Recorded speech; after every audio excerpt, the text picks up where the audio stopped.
What up, everybody? It's the Tech Playoffs, and we back with another video. Right here, as you can see, I have the PlayStation Portal. And this thing so far, spoiler alert, has been amazing. Let me go ahead and turn this on. I already opened this up. I didn't want to bore you guys with the unboxing because I'm sure you've seen plenty of them. So right now, this is already set up to my Wi-Fi. I have already signed into my PlayStation account. I've been using this actually for a couple of days, and I have been blown away by a lot of things. So right now, it's going to ask me to press to unlock. So I'm going to go ahead and press that. I am on my home Wi-Fi, and my PS5 is connected on Ethernet. Sometimes this does connect within a matter of seconds. Sometimes it takes a little bit longer, maybe a little bit more than 30 seconds to connect. So I've seen it jump between, I want to say a couple seconds to up to 30 seconds, no longer than that. As you can see, right there, it says ready to play. So I'm going to hit X, and it's going to put me in right into my PlayStation dashboard. So as you can see, the game was on rest mode. So right now, if I wanted to jump back right into the game, I can. But just real quick, I want to give you a real quick hardware tour. This is really identical to the PlayStation controller, the PS5 controller, the DualSense, other than not having that DualSense pad in the middle. But in the back, you do get a headphone jack and a USB-C. Other than that, you do have the fit and form factor of the PS5 controller. And then you got that little slab. I think it's an 8-inch touchscreen. Looks like a small tablet in the middle. Now, right off the bat, this tablet, in terms of quality, has been amazing. It's very bright, and the colors are really, really good. I play this in bed at night, and it just, like I said, blown away by the quality of this. So right now you got some glare, so I'm not in the perfect spot. Let me see if I can turn this over a little bit. But it's very bright. Right now it's not at its brightest because right now in this game, this is a dark scene. But if I go back to my dashboard, you can see it's really clear. Let me get into the home screen. So as you can see, once you get a bright image on there, a colorful image, the screen has really great quality. It is a 1080p panel, but when you're playing this on this size screen, it just looks amazing on the quality of the panel you're looking at. I've been playing Death Stranding on this, also GTA 5. So what I've noticed right off the bat, in terms of what I'm surprised about, the fit and feel. This is comfortable to hold. I played for hours on this. The haptics and vibration that you get on this, amazing. Also, the adaptive triggers you're going to get identical to the PS5. Amazing, amazing, amazing the way it feels, especially if you're in an action game or a shooter. This does vibrate a lot. It gives you some feedback, some force when you're pressing on it. Amazing. The audio on this is great. Very loud speakers. Let me see if I can raise it there. You got 2 dual firing speakers on top. Nothing on the bottom. You just got the 2 on top. And then this, you're going to get the same display app library that you would get on your PS5. So this is just mirroring your PS5. You have to have a PS5 to have this. Otherwise, it won't work. And this is mirroring your PS5 onto this portal. I have 1,000 gigabytes upload and 1,000 download. I have fiber internet, so I have really good internet. Of course, in my house, it's going to work amazing. But surprise, surprise, outdoors, I work at the airport. I use this on the airport Wi-Fi, and the Wi-Fi was rooms away from me through concrete walls. This worked just as good as it did in my house. There were very few times where it did get a little pixelated, and one time where it froze, but then it kicked back in.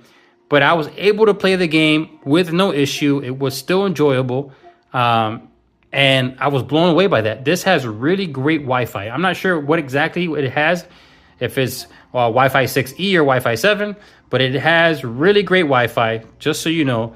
I had this, like I said, on an airport Wi-Fi, and it's not the best. Of course, if you guys been to the airport, it's not the best Wi-Fi. It worked very, very well.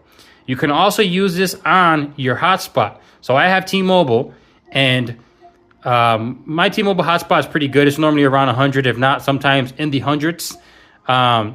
Really good connection on the hotspot. So you can be anywhere playing this. The only thing is, if you're on somewhere where it doesn't have a constant connection, or the connection goes up and down, like if you're in a moving vehicle and your phone's moving from a tower to a different tower, it might freeze. You might notice some lag, some pixelated imaging, stuff like that.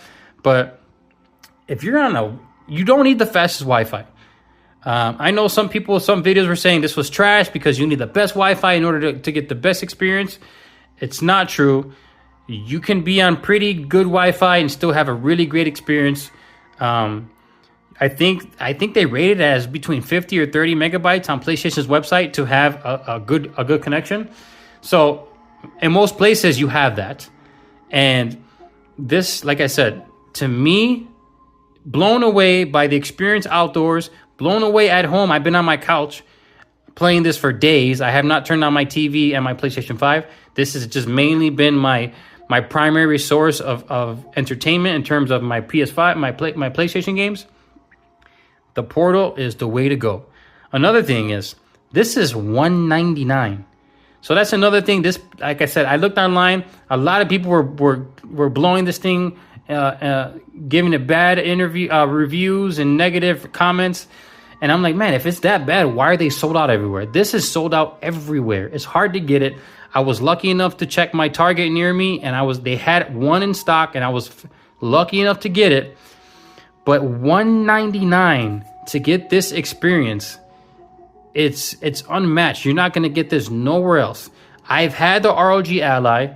I have the Legion Go. Those are great devices. The only thing is, their battery life is not that great. Yes, you can store games on there and play offline on the road. That's one good thing. You don't need an internet connection with those all the time.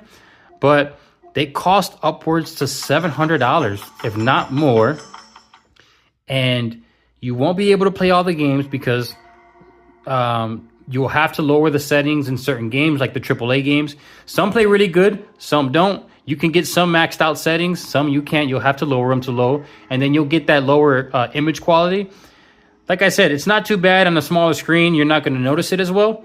But this, I can play all the games on my PS5, all the AAA titles on high graphics because, like I said, it's coming streaming from your PS5. This is showing it in 1080, not in 4K, but it's still great quality, great brightness, great clarity.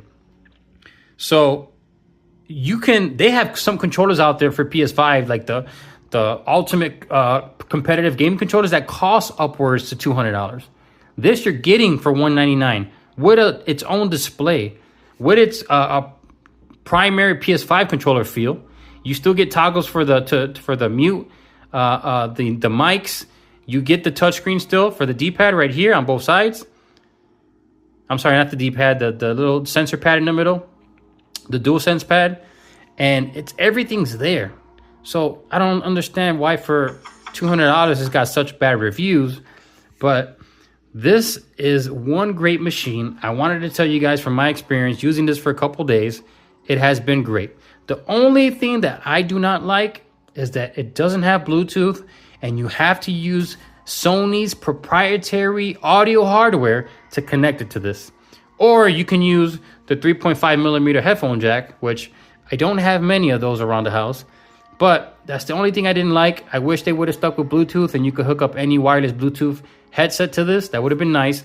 But they want you to dish out the extra money and get their Bluetooth. Whatever, it's an extra $100, $200, but to each their own. I'm not spending money on that. The audio coming from the tablet right here is good enough alone. Of course, when you're in public, you might want to get more personal with the audio. But in that case, you'll have to get Sony's earbuds or over-the-head headphones. But the gameplay, I'm going to pop it back here. Like I said, this is a dark scene, so you can't get the full vivid color and clarity. But this is Death Stranding. And you can see it's very clear. Everything's responsive. All the menus, as soon as I click it, it's fast. There's no lag. Everything works great. I mean, this panel on here is amazing. For a 1080p panel, it is amazing. So as you can see, it runs great. I can play all the games on here. I have no issue. Let's see if I can jump to GTA, if it'll let me. Load that up for you guys. So as you can see here, like I said, when you got a bright image on there, it is very clear, very bright. Other than that, guys, like I said, I don't know what else to say other than it is amazing. I did pick up this case on Amazon. This was for the PS Portal. You have a little pocket there to put a cable in it. But other than that, it sits right into this case. And you do have the little sections where you can put the toggles. That's why I got this, because I didn't want the thing to start having toggle drift later on. So that's why I ended up getting this, because it does cover it and you can zip it up. That's a hard case. If you're interested in the case, let me know. I can shoot a link in the comment down below if you guys want to see how that is. But let me lower this a little bit. But other than that, amazing hardware, amazing device. Like I said, I can't compare this to the ROG Ally or Legion Go, because that's a totally different system. That's a Windows 11 PC, a handheld version of it, and you're running the games on the system itself. This is more of a remote play system. You can't store anything on this. You're not getting a web browser or apps or YouTube or anything like that. This is just streaming games from your PS5 to the PlayStation Portal. But even with that, like I said, at $200, you can't go wrong. If you live in a household where your main PS5 isn't a family TV and you can only use it when no one's watching TV, this is great to get, because you can sit in your room, you can sit in the back porch or wherever you want. Turn it on and you'll get your full experience of the PS5 in your hands on this PlayStation Portal. Other than that, like I said, it's great. I'm amazed on how good it is after seeing all the negative feedback and how much negative comments this thing got. This is a main example of try something on your own, see if you like it or not. And then if you don't, you always have the option to return it. If you like it, then you can keep it. But before you buy something, if you always look at the reviews and you go off of the reviews, it's not always a good thing, because you don't know if that's going to be true or not. Everyone has their own experience. People are going to have different use cases. Like I said, people don't like it because you always have to be on an internet connection. You can't store anything on it. That doesn't bother me. I have a Legion Go for that. I have a ROG Ally for that. This is, if I want to play games on my PS5 on the go, or I'll sit on my couch or sit on the toilet, do what you want to do, you have the PS5 in your hands. For $200 versus the competitors, like I said, it's hard to compare it with those, because those are $700-800, but that's a full PC. This is not. I'm going to leave it at that. I just want to say, of course, like I said before, this is amazing, amazing, amazing. If you're thinking about getting it, you can try and get them. They're on Amazon, Best Buy, Target. Other retailers, I think, have them as well. You can check this online. They're always sold out. But if you check throughout the day like I did, I kept checking Target. It popped up for me midday, I guess, when they did an inventory. And I was able to get it right there and then for the retail price of $199. Right now, they're reselling online for around $300 or so. You're gonna pay an extra $300 if you don't be patient and get it from the store. I mean, if you're impatient and you want to get it from someone else, that's up to you. But these pop up here and there throughout the day. You can easily find one if you're patient enough. $199, you can't go bad. Really great device. It just comes with this and a USB cable, no power brick or any accessories. But I went ahead and picked up this case for, I think it was $25 on Amazon, and it's just as good. I can put my USB cable in here, and then the game sits right inside, pretty secure, with no issue. So I'm gonna go ahead and shut this off. This is a great device. If you guys have any comments or concerns, or you want to know something else that I didn't mention, shoot it in the comment down below, and we'll chat there. But as always, thank you for watching my videos, and have a blessed day. Peace.